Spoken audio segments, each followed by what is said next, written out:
19th question देखिए क्या है। The volume of A spherical balloon being inflated changes at a constant rate. मेरी बात बहुत ध्यान से सुनना जरा सभी। The volume of A spherical balloon being inflated changes at a constant rate.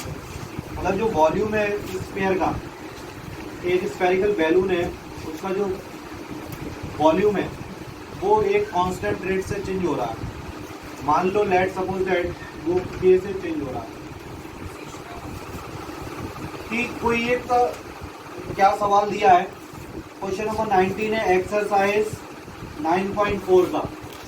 9.4 का क्वेश्चन नंबर 19 है। The volume of A spherical balloon, एक स्फेरिकल बैलून है, being inflated changes at a constant rate, एक कांस्टेंट रेट से वो change हो रहा है। दैट मीन्स उसका जो वॉल्यूम है वो चेंज हो रहा है। चेंज हो रहा है मतलब डिफरेंशिएशन हो रहा है। तो डी ओवर डी टी और बी इज इक्वल्स टू के, इज इक्वल्स टू के। अब इसको आगे समझिए। तो स्फीयर का वॉल्यूम होता क्या है? 4/3 pi r cube,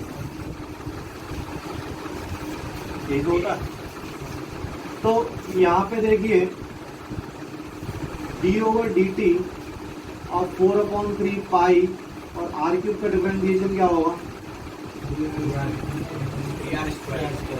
are cube का डिफरेंशिएशन होगा 3r² और आर का दोबारा होगा dr over dt equal to k. फिर से समझ लो जरा यहाँ पे।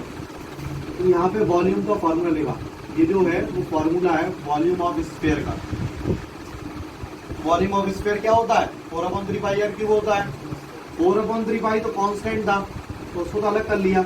आर क्यूब का डिफरेंशिएशन 3r² और आर का दोबारा होगा dr over dt equal to k. तो हमारे पास क्या हो जाएगा? तो cancel 4 pi r² dr equal to k dt equal to k dt। मतलब ये t के रेस्पेक्ट में डिफरेंशिएशन कर रहे थे ना, तो t के रेस्पेक्ट में डिफरेंशिएशन कर रहे थे तो r का डिफरेंशिएशन क्या होगा? dr over. तो अब ऑन इंटीग्रेटिंग बोथ साइड, दोनों तरफ इंटीग्रेट करेंगे। ठीक है, दोनों तरफ इंटीग्रेट करेंगे तो क्या होगा? 4 pi r² dr equal to integration k dt। 4 pi बाहर लिया तो r² और r² का इंटीग्रेशन क्या होता है? r³/3। ठीक है, इधर kt plus c, kt plus without. अब आगे क्वेश्चन क्या कह रहा है? आगे समझो। If initially its radius is 3 unit. Initially its radius is 3 unit का मतलब समझ रहे हो? इनिशियली मतलब स्टार्टिंग में उसका रेडियस 3 यूनिट है। स्टार्टिंग मतलब जब t 0 है तब रेडियस 3 यूनिट है। देखा मतलब हुआ? If initially its radius is 3 unit. Initially मतलब स्टार्टिंग से, और स्टार्टिंग उसका रेडियस 3 यूनिट था। तो स्टार्टिंग मतलब जब टाइम 0 था रेडियस 3 यूनिट था। तो पहले t0 और r3 रखेंगे इसमें। तो t0 और r3 रखते हैं तो क्या होगा? 4 पाई 3 का cube upon 3 is equals to k into t मतलब 0। तो ये हो गया 36 पाई। सी की वैल्यू आ गई। अब उसके बाद क्या कह रहा है? And after 3 seconds it is 6 unit. After 3 second मतलब 3 सेकेंड के बाद इसकी रेडियस 6 यूनिट हो गई। 3 सेकेंड के बाद रेडियस 6 यूनिट हो गई। तो अब हम ये वैल्यू यहाँ पे रखेंगे।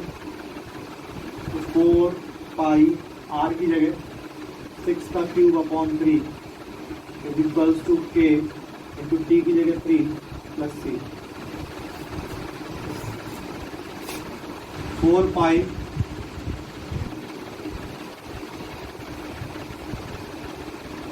k plus c।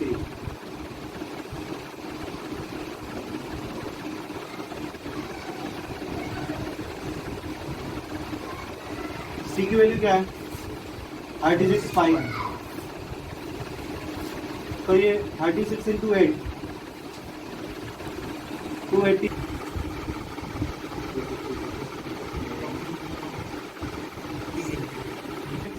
3 8 जा 24 3 4 जा 12 तो k की वैल्यू ये आ गई। तो इक्वेशन क्या हो जाएगी? इक्वेशन हो जाएगी 4/3 pi r cube is equal to k की जगह 84 पाई इंटू टी और c की जगह 36 पाई।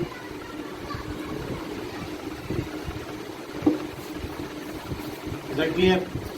फिर से समझ लो जरा इसमें क्या करना था। पहले उन्होंने कहा था एक बैलून है जिसमें कुछ चेंजेस आ रहे हैं और चेंजेस किसके उसके अकॉर्डिंग है? कांस्टेंट के अकॉर्डिंग। कांस्टेंट हमने मान लिया k। यहाँ तक कोई दिक्कत? पहली लाइन तो यही हो गई। अब वॉल्यूम का फॉर्मूला क्या होता है स्फीयर का? 4/3 पाई आर क्यूब। क्या होता है? 4/3 pi r cube is equals to 4/3 pi r cube रख दिया बराबर के। यहाँ तक कोई दिक्कत नहीं होनी चाहिए किसी को भी, ठीक है। अब उसके बाद 4/3 पाई को अलग ले लिया, आर क्यूब का डिफरेंशिएशन किया 3r² और आर का द्वारा होगा dr होगा dt इज इक्वल्स टू इस स्टेप में भी कोई दिक्कत नहीं। अब उसके बाद 3 से 3 काट दिया तो 4 pi r² dr is equals to k dt। इस स्टेप में भी कोई दिक्कत नहीं है, ठीक है। अब on integrating both side integration 4 pi r² dr is equals to integration k dt। कोई डाउट नहीं? तो 4 पाई r² का इंटीग्रेशन क्या होगा? r³ k 1 का इंटीग्रेशन t प्लस c। यहाँ तक हमें कोई प्रॉब्लम नहीं आई। अब आगे सुनिए। उन्होंने कहा कि t0 जब इनिशियल पॉइंट पर रेडियस 3 है तो दैट मीन जब t0 है तो r3, तो t0 तो r3 तो c की वैल्यू निकल आई। अब उसके बाद आगे क्या कह रहा है कि जब t3 है तो r6, जब t3 है तो r6, तो t3 रखा और r6 रखा, फिर कैलकुलेट किया k निकल आया। r और k की वैल्यू सॉरी c और k की वैल्यू निकल आई, वो इक्वेशन लिख दी भैया, ठीक है। नोट करिए। तो dp over dt is equals to p upon 100 into r।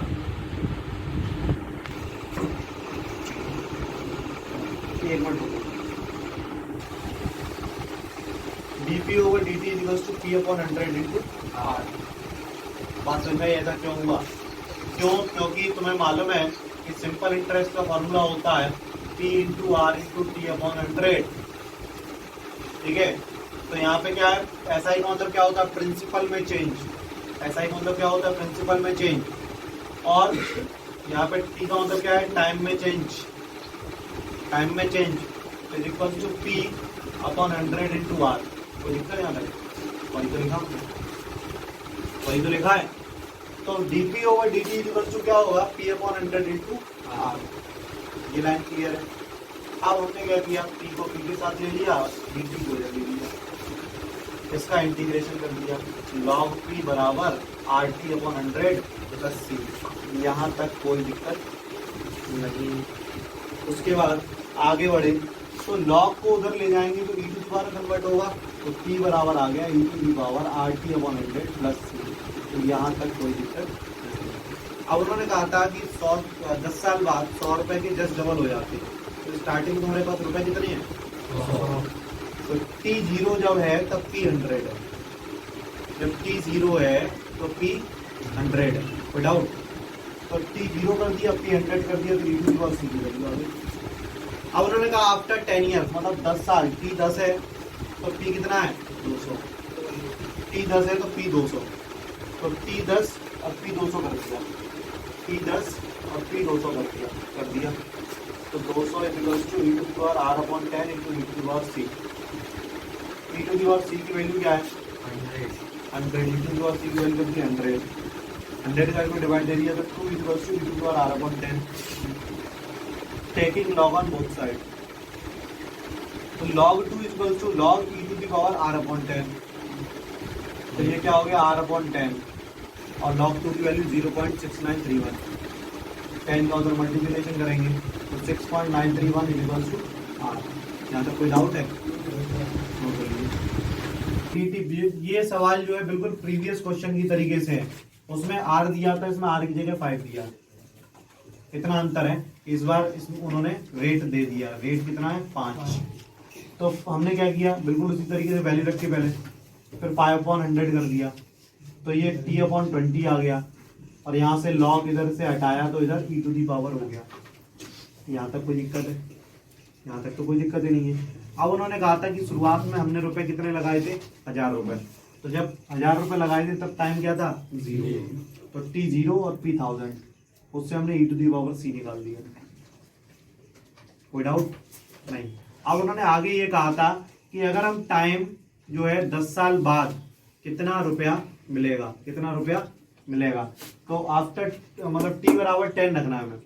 तो इस इक्वेशन में हमने t की जगह 10 रख दिया, तो e to the power 1/2 into e to the power c, और e टू दी पावर 1/2 की वैल्यू दे रखी है 1.648।